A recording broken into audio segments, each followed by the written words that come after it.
امنیت شوراوای ترهګري د افغانستان او نړۍ سولې او امنیت لپاره جدي ګواښ دی. د ملګرو ملتونو امنیت شوراوای ترهګري په هر ډول او هر بڼه د افغانستان او نړۍ د سولې او امنیت لپاره یو جدي ګواښ دی.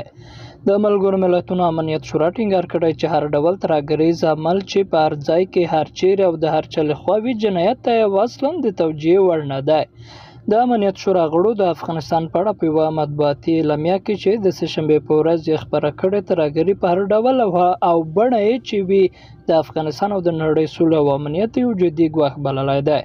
د امنیت شورا غړو د عاملانو ته په ځواب ویلو او د تروریستي اعمالو د تنظیمونکو، تمویلونکو او ملاتړ کوونکو پر محاکمه ټینګار کړی دی.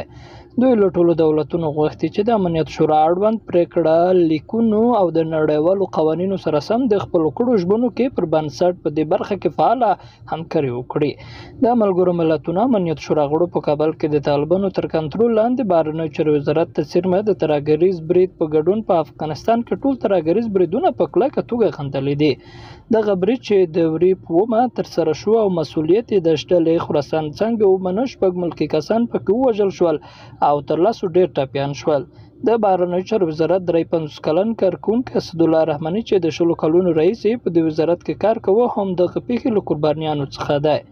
د رحماني همکار وحید جمال جبرخیل وایي دی د خپلې کورنۍ ورځنۍ ډوډۍ ګټونکی و چې مېرمن او یو زوی یې ترې پاتې شو. قدرمنو لیدونکو له ملتیا مننه، ښاد اوسئ.